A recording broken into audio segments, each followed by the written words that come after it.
It's right in front of me. No, he lies. He tells lies. So are you going to do? Are you afraid of the debates? Yeah, I mean, you're winning. You've got this huge lead. You've got this huge lead, but are you afraid of the debates because he's on the stage and will come after you? I couldn't care less. I think he's not a very smart person. I think he's a very disturbed person. He and maybe deranged Jack Smith should get together for dinner. Welcome back, America. I'm Hugh Hewitt, former President Trump yesterday talking about my next guest, former New Jersey Governor Chris Christie. Governor Christie ran you over with a car yesterday, backed it up, ran you over a couple more times. You're used to that. Any reactions to yesterday's interview? Look, Hugh, if it wasn't so disturbing that someone like him is actually running for president, I would just feel badly for him. I mean, this is a guy who offered me Secretary of Homeland Security twice, who offered me Secretary of Labor, who offered me White House Chief of Staff in December of 2018. All four of those jobs I turned down. He made me chairman of his transition in 2016 and prepared the entire transition from May of 16 through the election. He made me chairman of his Opioid and Drug Abuse Commission and then adopted every one of the recommendations of the commission that I chaired. He asked me to prepare for the debates against Hillary Clinton in 2016, and I did so. He asked me to prepare for the debates in 2020 against Joe Biden, and I did so. I would assume you wouldn't ask someone to do all those things if you really thought they were not very smart and deeply disturbed. This is a guy who makes things up as he goes along, and I tell you, is obviously under an extraordinary amount of pressure, given what he's done, what his conduct has been, and the ramifications of that conduct. So, I'm concerned for him because I think he must not be doing well to say the things he said yesterday. But I think anybody who looks at what his objective actions have been over the course of his relationship with me and what he said yesterday, they know what he was saying yesterday is just so odd and disturbing that it should make everybody question whether this guy really has the psychological capacity to be a candidate for president, let alone president again. Okay, Governor, before we get to the specifics of the race, and I want to spend most of my time there. I'm in Switzerland. I'm just watching all the troops deploy, and I've seen this movie before, and we'll talk about that in a second. But he said he would testify. He also said that most of the indictments against him will be dismissed. I have no opinions on this. I just asked the questions. A, will most of the indictments against him be dismissed? B, should he testify? And C, am I right that the obstruction of justice charges the submarine aimed below water midships? Okay, first question. I do not believe that most of the indictments will be dismissed. In fact, I doubt that any of them would be dismissed. As I said before, Hugh, I think both the New York indictment and the Atlanta indictment were unnecessary, and I would not have authorized those if I was the person in charge of either of those offices. But I don't think I don't think that they're legally deficient. Secondly, will he testify on his own behalf? Look, that's always a client's choice, as you know, and it's going to be ultimately his choice. But I can't imagine any lawyer in their right mind, after watching the way he performs, would ever put him on the stand and expect it to be anything other than an abject disaster for the determination of guilt or innocence. And third, the obstruction charges have always been the most serious charges, which is why I believe on your program, when those charges came out, I said I would not have charged the classified documents portion of the case. I would have only charged the obstruction because I think it's the strongest part of the case and the one that can get to trial most efficiently. Now, when he said he can do anything, that was his response to me when I asked him if he directed anyone to move the boxes. He said, I'm not going to answer that, but I can do anything under the Presidential Records Act. I don't believe that's correct, but I don't argue with my guess. What do you think about that? It's absolutely absurd. First of all, the documents we're discussing aren't covered by the Presidential Records Act. They're just not. They're classified documents, which are to be handled differently. And the idea that he could do whatever he wanted, look, he had an opportunity, and this part I agree with, while he was president, to declassify whatever he wanted to declassify. But he didn't do it.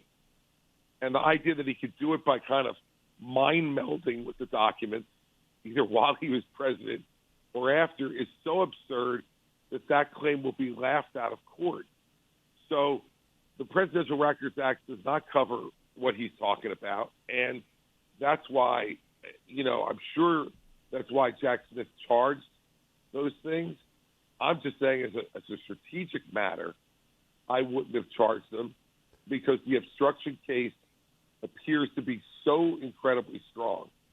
I mean, when you look at the voice memos of his attorney that are in the possession of the government, those voice memos alone and testimony that you have to assume will be consistent with those memos, are so devastating that, if it were in a civil matter, a judge could almost direct a verdict of obstruction. Well, let me ask you that: would you have picked Jack Smith for this? Jack Smith has lost at the Supreme Court unanimously for making up charges against Bob McDonnell. He does seem to be an American Javert. He does not come across well in his brief efforts to explain himself on TV. Would you have picked him to be the special counsel for this? Because I think all the D.C. charges are absolutely constitutionally barred. Look, I don't, Hugh, I don't know Jack Smith all that well, so it's tough for me to evaluate his entire career. But what I would say to you is I think there were a lot of people available to the Justice Department to select who didn't have some of the history that Jack Smith has. And given the level of scrutiny that will be on this case, I would have wanted someone with a background that had, none of the history you just referenced. All right, let's go to the campaign, because I have seen this movie before from 4 feet away, and the former president loves a crowd on the stage, and unless the rest of you get together and draw lots, he's going to be the nominee. If you all stay in through Super Tuesday, the winner-take-all rules in California guaranteed he will be the nominee. Is that going to happen? We're going to have to see how the campaign progresses, Hugh. We're in the first week of September. I'm in the race for 3 months. I think the idea that any of us at this moment who are doing some impressive things on the campaign trail should drop out is kind of ridiculous. I mean, look, the last New Hampshire poll has me at 14%, clearly in second place, and 20 points behind Trump, but Trump at only 34. I don't see any incentive for me to drop out at the moment at all. So I don't think you should, but I absolutely do not see why Governor Hutchinson is still in this. I do not understand Governor Burgum. And actually I don't understand Vivek. You started to rip into Vivek, but Vivek can be interesting. He's a great interview. I hope he comes back. Did you make your point with Vivek in the last debate? I think I did, but look, it wasn't my intent to go in and make points on Vivek, but when he gets up on the stage and he says some of the patently absurd stuff that he said and the absurd stuff he said on your program, I can't sit there and be silent and won't. But I think I made the points pretty clearly on Ukraine, on Taiwan. And I think Nikki made her point very well on Israel. I think we've made our points on him, and I think, he's someone who seems to be running more for auditioning for Donald Trump's vice president than he is to really be president. When you get on the stage and say he's the greatest president of the 21st century, but at 38 years old, I'm running against him because I'd be better, I don't know what to make of that. That's Pete Buttigieg. I got to go back to the third debate. You said on ABC this past weekend that it's going to be in Tuscaloosa, Alabama. I checked with the RNC. That's not official. But if it does go down there, that is Trump country. And I want to begin by asking about Senator Tuberville's hold on more than 300 colonels, captains, and general officer promotions. It is a disaster for the American military. I'm on the record about that. Nikki Haley agrees with me. Former President Trump and Governor DeSantis agree with Senator Tuberville. What does Chris Christie think? I've said this already publicly. I disagree with what Senator Tuberville is doing. He has every right to make the points he's making regarding Pentagon policy, but he should not do it by impairing the readiness of our military, which is what I think he's doing. All right, now let's go to the debates beyond, if there is one in Alabama, the third debate. I believe there are 12 going to happen. Do you think they're going to be 12, and do you think the RNC is going to follow through on that? I do. Every indication I've gotten from Ronald Romney McDaniel is that they put a lot of time and effort and thought into the schedule they put together, and that's what they intend to do, regardless of whether Donald Trump decides to participate or whether he continues to disrespect Republican primary voters. All right, now, President Biden looks to me to be enfeebled. I used to use the word infirm, but it is becoming quite obvious he cannot be president for 5.5 more years. What do you think is going to happen on the Democratic side, Governor Christie? Look, I think that they're in a very difficult quandary. I think a majority of the Democratic leadership understands what you just said about President Biden is true, but I think they also don't want Vice President Harris to be their nominee because they think she would be a significantly worse candidate than President Biden, but they don't know how to get themselves out of that fix to pass over the sitting vice president. And so I think they're in a very tough bind.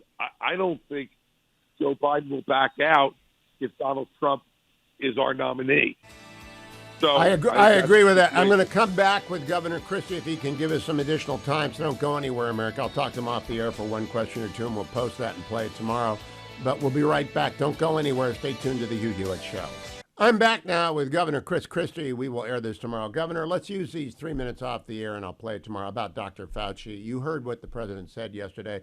I was enamored of Dr. Fauci. He came on the show 3 times, and then I lost my affection for him because I found out he was lying to me and he didn't tell me the truth about gain of function, etc.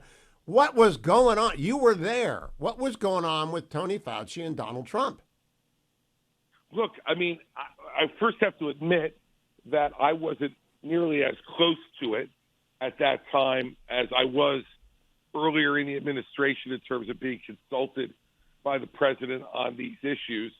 But what I can tell you is he seemed to me to have complete confidence in Dr. Fauci during the time that Fauci worked for him. I think he expressed to me frustration with Fauci from time to time, as he did with almost anybody who didn't agree with him 100% of the time. But he never expressed to me during that period any sense of doubt or lack of confidence in Dr. Fauci. Do you think the handling of COVID is the Jaws issue in this primary? Not in the general election, but in the primary. Because Governor DeSantis, Donald Trump tore into him yesterday on his love of Fauci, and then, everyone comes after former president on not firing Fauci. Is it lurking out there in the water for every Republican voter? Look, I do think that it's an issue. I wouldn't call it the Jaws issue, though, but I do think it's an issue, and I think the president has much to answer for regarding his handling of COVID. And I wrote a few op-eds about it at the time. So I didn't agree with the way the president was handling it completely. There were some things I agreed with, much I disagreed with. But, in the end, let's remember that the person who understood and executed the appropriate handling of COVID first was Governor Brian Kemp of Georgia. And anybody who tries to claim otherwise is just trying to rewrite history. Governor Kemp was the guy who did that first, most aggressively, and most effectively. Oh, that's interesting. I didn't know that. I thought Kristi Noem was. So that's good to know. Last question before we come back live, Governor. In terms of talking about COVID on the debate stage, the rules don't allow people to actually talk about it. It's a pandemic. You can't do it in a minute. Should the rules change to address what happened and what will happen in the future? Look, I'd love for the rules to change, but for the rules to change, by the way, people on the stage have to adhere to the rules. True. And I think that, one of the real problems of the first debate was that a few of the candidates in particular just paid no attention to the rules. Bells were going off frequently. They just kept going. They kept interrupting at times. And look, you know me, Hugh. I am no wallflower, but the rules are there. So that I agree. The worst rule is the right of response, Governor. I would torpedo that rule. It's the dumbest rule. Because, they said something about the Trump administration not building the wall, and Vice President Pence said that entitled him to a response. Well, you're running against President Trump. How does that entitle you to a response? I just think it's the dumbest rule, but nobody asked me. We'll be right back on the air with Governor Chris Christie. Stay tuned. Welcome back, America. I continue my conversation with Governor Christie. Governor, I want no labels to prosper. I want them to get out there and raise a lot of money and find a couple of Democrat dummies to run on that and drain votes from Democrats because I'm a Republican. What do you think about no labels? I think it's a fool's errand. I really do. And I think that they shoot with a shotgun. They don't know who they're going to hurt, depending upon who they nominate, and not something that I would ever care to be involved in. All right, let me talk to you about the campaign itself. I asked former President Trump yesterday, can you campaign from behind a defense table? He dismissed it as being a non-issue. It is an issue. I mean, I don't agree with scheduling these trials. I think it's absurd to have trials in the middle of a campaign, but they're going to happen. Can someone really campaign for president when they're a defendant in an ongoing case? No, of course not. And he is going to spend all of March and much of April in a D.C. courtroom with his lawyers telling him he can't speak. Instead of being out on the campaign trail, making the case against Joe Biden and Kamala Harris. He is absolutely disqualified, practically, from being our nominee.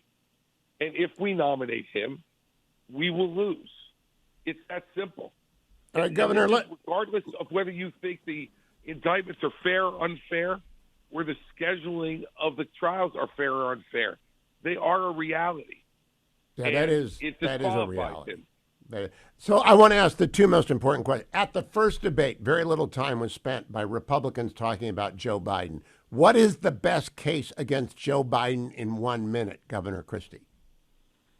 The best case against Joe Biden is he created the worst inflation in this country since the Jimmy Carter era. He is destroying American livelihoods by having created that. Secondly, his military policy has caused death of good American men and women in Afghanistan, caused weakness that allowed the Putin invasion of Ukraine. Thirdly, he has perverted our educational system in a way that now 1/3 of our kids cannot read at grade level. It was his policies that have contributed to that problem. And fourth, this is a guy who is simply past his sell-by date. If he ever could function as president, which I doubt that he could have ever done it well, he is clearly physically and mentally incapable of doing the job.